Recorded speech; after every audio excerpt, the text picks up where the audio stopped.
and welcome to the first episode of Out and About, the all-new cooking show which takes you on the road to find new and exciting places to cook. I'm Nancy Marie and I'll be your host. Today's first episode, we're at Caloreso's Farm Stand in Reading on Main Street, and we're going to be doing Thanksgiving dinner. Not the turkey, but everything that goes with the turkey, because, you know, maybe you need a new recipe for a stuffing or perhaps an apple pie to top off your whole meal. Today we're going to start off with your stuffing. Now, I looked around to find different recipes for stuffing, and I really couldn't find it. Now, what my mom recommends is the Bell stuffing. Just find it at your local store. It's real easy. If you want to start off, what we're doing is just melting some butter. Get that going. Once that's done, you just want to go ahead, add it with some water to your stuffing mix, and you want to pack it lightly in your turkey. Not really tight, just real light. And when you're done, when the whole turkey is done, you're going to take it out. You know, maybe you're going to put it on the plate, but if you have any leftovers, you want to make sure that you take the stuffing out of the turkey and put it in a separate dish. All right, this is just about done here. Right here I'm getting some water ready. We're going to be steaming some asparagus in a little bit. And you want to maybe get your water just started boiling, save you some time. All right. Okay.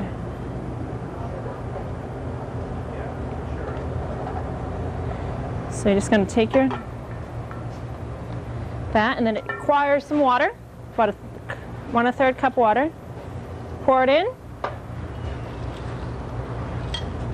mix it all, fluff it with a fork, and then before you stuff it in your turkey, you're going to want it to sit for about 5, maybe 10 minutes. And there you go. Real easy way to make that. Now, for the asparagus, so we're going to have the water being steamed, and you're going to take a pan. You want to fill it with, what we're going to use today is extra virgin olive oil.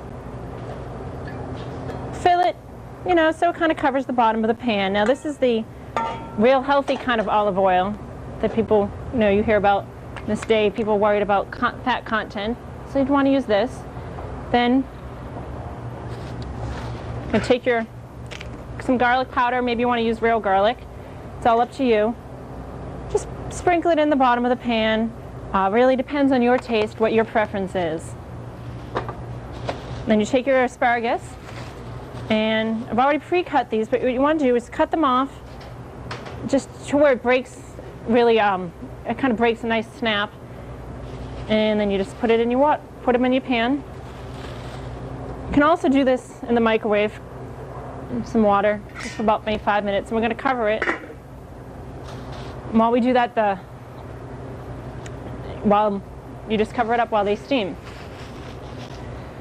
Okay, that should take, maybe 5-10 minutes or so. Really depends on how steamed you want them. You want them to get nice and soft, though, and they'll be a nice green color.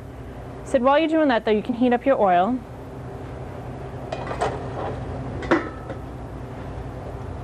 Maybe if you want, add a little pepper too. I'm going to choose some fresh ground pepper. Okay, so some other things you might want to think about, you know, to cut yourself time is canned cranberry sauce. It comes smooth style, chunky style, whatever your family preference happens to be. That will certainly save you time than from trying to find a recipe to make homemade cranberry sauce. Okay, it looks like our vegetables are just about ready. So you just want to transfer them from the pot. You know, get that nice green color to them now, into your frying pan that has your garlic powder and your oil in it. Just go. And basically, from this point, since they're already cooked, you want to have them. You know, another way to tell them that they're cooked from the color also is how soft they are. And you're just going to put them in your frying pan. Get them all nice and covered with the oil and the garlic. Let them sit for a few minutes. And that's really just about all for that. So it's a nice, simple, attractive, kind of a different Thanksgiving side dish. And just take them from there. Put it in a nice dish. Okay, another vegetable, nice traditional vegetable, is the sweet potatoes. Now I've gone ahead and already prepared those. What I did for these is I boiled them, washed them off real good, boil them in water with the skin on for about 20 minutes. You might have to test it, depends on your oven. You want them to be nice and soft in the middle though. And then I just cut them up. Now what I'm going to do is I'm going to put butter in the frying pan. I've got about a half a stick here. Really depends on how many potatoes you're doing. I'm thinking maybe about 1 potato per person, you know, good sized potato. And I'm also going to add about 1/4 cup of brown sugar. You want this to all melt down and get it to a nice smooth texture. That'll just take a minute. Okay, you can see our stuffing, if we had our bird, would be ready to go in the bird. It's nice and moist now.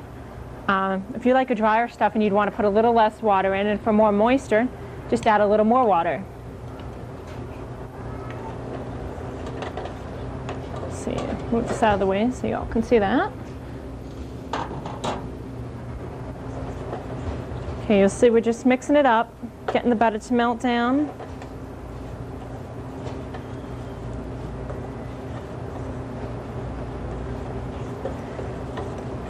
This is a nice way. I know I'm not a big sweet potato fan, but I tried these the other night and I actually liked them, so it might be a good way to get your kids to eat some vegetables too.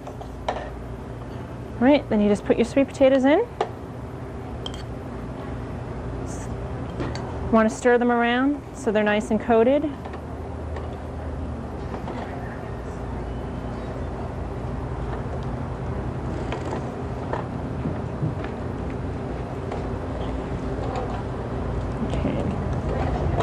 And we'll just go ahead, put a cover on it, let it sit for a bit.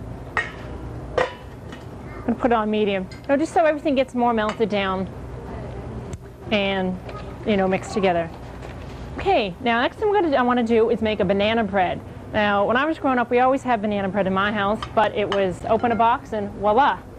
Now this is, I discovered last year though, that banana bread is really quite easy to make. You want to start off with a cup of flour, 2/3 of a cup of sugar, 2 teaspoons of baking powder, 1/4 teaspoon of salt, and a teaspoon of baking soda as well. And we got that all mixed in. Then you want to add to it 1/3 of a cup of shortening. And you want to get some nice ripe bananas. Now I've found actually that if you put a banana, if you have one that's partially ripe or just about being ripe, you know, stick it in a plastic bag and that helps to speed up the process. And you know, about a cup of calls for, or basically about 2 medium-sized bananas.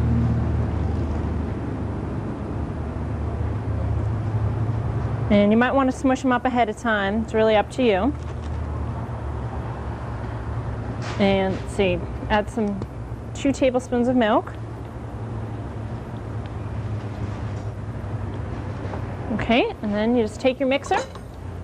And you want to mix it up so it's nice and well blended. You might have to smush your bananas up a little. That'll help.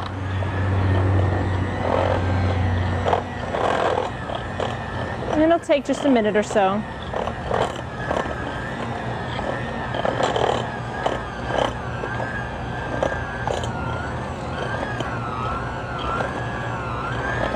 The riper your bananas are, the better, really. They don't chunk as much that way, and it's a nice taste. Now, if you are watching your weight, or if you aren't able to eat, you know, if you have problems, an alternative to the shortening would be applesauce. Gives it a nice different flavor to it, and makes it a little more dense, so you might have to cook it for a little bit longer. Okay, once that's all blended well, you want to add 2 eggs. And then 3/4 cup more of flour.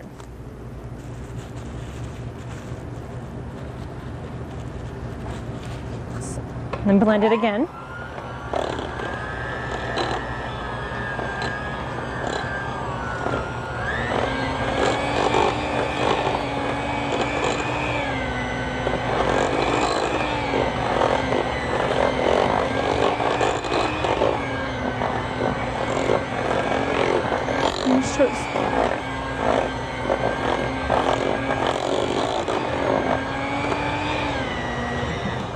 Okay. just mix it up now. You want to take your, just a regular size loaf pan. If it's not a non-stick, you know, just take some non-stick cooking spray. And you just put it in. Now you're going to want to cook it in about 350-degree oven for about 50 minutes. Now sometimes the top might get a little browner, but you want to make sure that middle's cooked really well because it is a very dense bread. That's why it takes so long to cook. Now a lot of people like nuts in their bread, but that's also seems to be a very big food allergy now. I know people that would get very ill even from just the scent of nuts. So if you're having guests for dinner, you'll definitely want to find out if there's any food allergies or anything, because you know, that wouldn't be too good if you made your guests sick on Thanksgiving dinner. I don't know if they'd be coming back to you too soon. Now you just put it in the pan, and you want to see, if you look over here, I've got it all set out, and it comes out nice. And like I said, you want to watch the middle, because up in here sometimes, you know, it'll come out and it won't be done. So you want to make sure that that part is really done. Okay. Now we've done our vegetables, we've done our breads. Perhaps now, you know, a bread's the type of thing you put in the oven. If that's something you cannot, you know, you just don't have the time, maybe the night before, you know, your oven's going to be with your turkey all day. You know, here at Caloresos they have a bakery, and they do fresh baked bread all day long. Or, excuse me, they do make fresh baked breads here that, you know, they'll be glad to help you find your favorite flavors. All right, let's go back to our sweet potatoes for a minute here. You'll see they're nice. That mixture has gotten nice and thin. So just take it off the heat.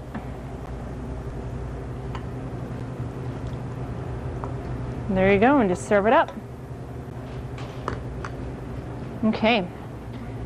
So we've done our vegetables, our stuffing, and a bread mix. Now for the final, what gets everyone going at Thanksgiving is the desserts. We're going to do an apple pie today. One of the really easy ones. Again, you know, a thing that people might think is not that easy to make, but really, it's quite simple. Now, for the crust, you can either go ahead, make your own, but you know, which really isn't that tough. It's really just a mixture of flour, water, and some butter. But maybe you don't have the time. You know, it can be kind of messy. So I recommend either buying a frozen pie crust, or Pillsbury makes these very nice pre-mixed, you know, pre-made doughs. And all you do is take the first one out, and you get that, you know, nice and centered in your plate. Now, for that filling, it's recommended usually for apples. You want to do a mixture maybe of Cortland and Granny Smith. That's the best way to go. Seems to be the most popular way. And while you're cutting your apples, you know, you want to have them, after you've peeled them, you might want to put them in some water, and that'll help to keep them from getting brown very quickly. I'm just going to show you, I've already cut everything up to save some time, but I do want to show you one thing. Now, if you have one, you want to go to a kitchen store and get just one of these. It's an apple slicer and corer, and I'll show you how it works. It makes life a whole lot easier for doing your apples. You just put it on, and it comes out to be pretty much the right size of the apple that you want, and your core is out of the way. Sometimes you might want to, the middle part right in here is a little hard, so you just want to take that out. You know, if you get the ends on there, and it makes it, you know, to be good bite size. Some recipes say, you know, slice them thin. Some say leave them in chunks. It's really up to you and your preference. So take your apples and just stick them all in a big bowl. Recommended about 6 to 8 cups, or excuse me, 6 to 8 apples. You know, good size apples.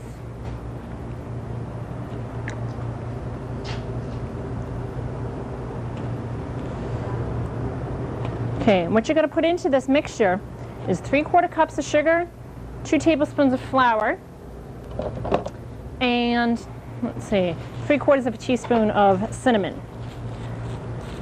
Now, some people like to add nutmeg and maybe a little lemon juice. That a lot of recipes call for that. Now, I've made my apple pies all the time without the nutmeg, and never have I haven't yet to get a complaint on it. But you know, spices are really expensive, so you know, it's really up to you for what you want to put in. Okay, so you just mix it up.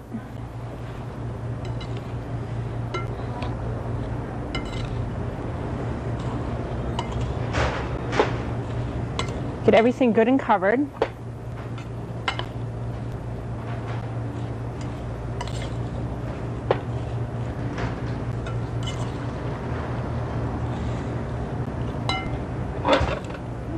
Get any of that fallout.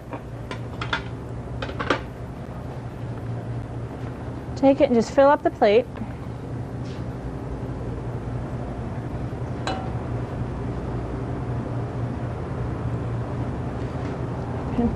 Then you take they come with the 2 crusts, so you just take your other one. It'd be the same if if you made your own crust. Just take whatever second crust you use. Now these crusts too, it does call for defrosting it, and you do want to do that because otherwise they may break a little and make it more harder to deal with. And you just put the first top crust over the bottom one, and you want to tuck the top crust underneath to make a nice seal.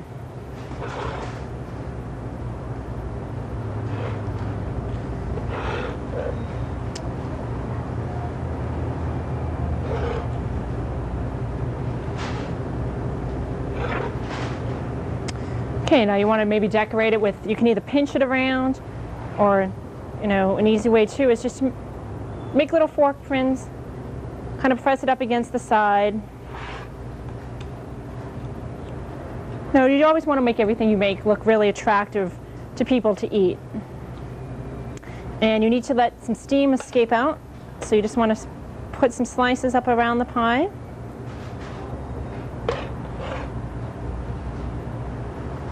If you have a cookie cutter, maybe you want to put, decorative cuttings. I've seen hearts sometimes. There you go. Now you want to take this and you want to put it in your oven for 425-degree oven for about 40 to 45 minutes, or until it's nice and golden brown. Maybe if you have a little bigger of a slice, you can kind of stick a fork in there and see how soft the apples are. There's that. And when you're done, what will come out will be looking like this. Nice, you want it nice and brown. I've gone ahead, I've put a little extra cinnamon on. If you have a cinnamon stick, maybe you can ground that on top of that. Just a little extra coloring. Now the last one I want to talk about, I don't have to show you because it's so simple. And it's for old family tradition in my family. And it's just graham cracker crumb brownies. Now to make these, it's real simple. Just get a medium bowl. You take 1½ cup of graham cracker crumbs. Now my grandmother used to sit there and pound the graham crackers out, and I've done that on occasion. But you can also just sit there and they sell pre-made graham cracker crumbs. And you want to take 1 can of sweetened condensed milk, yes, not the real small size, but the next size up, and mix that all together. When that's all nice and mixed, stick in 6 ounces or about a cup of chocolate chips. Mix those in and stick it in an 8x8 square pan and put it in your oven, 350 degrees for about 25 minutes or so until they're that nice golden brown. And like I said, they're a real favorite in my family, and people will never guess that it's just 3 ingredients. All right, well that's all we have for in here. We're going to take a quick break, and when we come back, we're going to have Joey, a manager here at Calorisos, show us how to pick out your vegetables for your salad.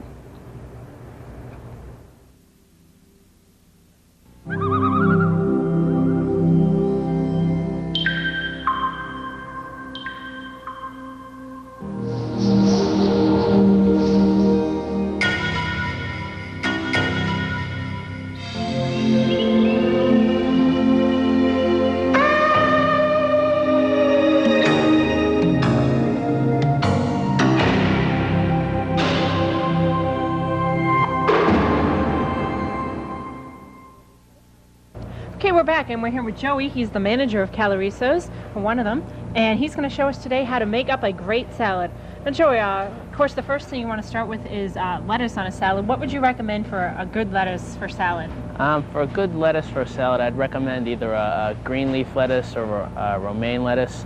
What you really want to be looking for with the lettuce is a nice green color to it, nice texture, a crisp feel to it. Romaine's probably the most popular lettuce, so that's what I'd recommend. Okay, great. Now, what about the iceberg lettuce? That's the kind I've always eaten myself. Iceberg, for as long as I can remember, iceberg has been the traditional lettuce in the house. But, through the new studies and whatnot, people have found out that iceberg lettuce doesn't have the nutritional values that the other lettuces have. It has about as much value as cardboard. Well, So most guess we people won't be eating that with our oh Thanksgiving yeah, dinner. no. So I would say romaine or a leaf lettuce is the best way to go. Okay, great. Now, how about an onion? An onion? How do you pick a good onion? Well, Sort of- right here we have the red Bermuda onions. A good onion is just a nice, firm, nice red color to it. This is a great onion right here. Bermuda onions are a little hot, so if you don't like a hot onion, you might want to try a Spanish onion, which is a little sweeter, or a yellow onion, which is, basically the same thing, just sweeter. Okay, great. Now, where would we find the tomatoes? Everyone likes a good Tomatoes, tomato yeah, everybody on likes there. a good tomato. You know? Around to this side, you'll find the tomatoes. We have 3 different types of tomatoes. We carry a beefsteak, a plum tomato, and we carry an imported vine tomato. If you're not really a tomato freak, I'd say, a regular beefsteak is nice. You want to look for a tomato that's hard, has a consistent red color throughout the tomato. You really don't want a smushy, Right. dull colored tomato, because it leaks all over your salad. These tomatoes down here are really the best tomatoes I could talk about. They're imported from Holland. They have a deep red color. They're grown until they're ripe. They're picked on a cluster, and they're really the best tasting, best looking tomato we carry. Okay, now my favorite salad topping would be the cucumber. Oh, yeah. How do you pick a good cucumber? A good cucumber. Well, you see, a good cucumber, you want a real green color throughout. The best cucumber I could say would be a long, skinny cucumber, because the seeds in it are smaller and there's more meat. The fatter you get with the cucumber, the larger the seeds, and it takes away from the meat of the cucumber. So a long, skinny cucumber. Okay, so what would you recommend for that extra, get rid of just the green color on the lettuce? I would say a colored pepper, like yellow or a red pepper. We have these peppers here, which are imported from Holland. They're really sweet, they're really nice. When you're looking at a pepper, you want to find one with a strong color, either red or yellow, real deep color. You don't want any wrinkles in it, no cracks, scars, or anything like that. And that's what I would use to bring out the other colors and to liven it up. Great. All right, well, thank you very much, Joey. You've been very helpful to us. Okay. We appreciate everything you did for us. Now, of course, you don't have to limit your Thanksgiving dinner to the things that you saw here today. Add color, add flavor, add whatever suits your fancy. That's all the time we have today. Thanks for joining us on our first episode of Cooking Out and About. I'm Nancy Marie. And remember, no matter what you're cooking or where you're cooking, have fun doing it. We'll see you next time.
Hello and welcome to the second episode of Cooking Out and About, the all-new cooking show that takes you on the road to find new and exciting places to cook. I'm your host, Nancy Marie. Today we're coming to you from Santa's Castle, here at the Stone Zoo in Stoneham. It is open from now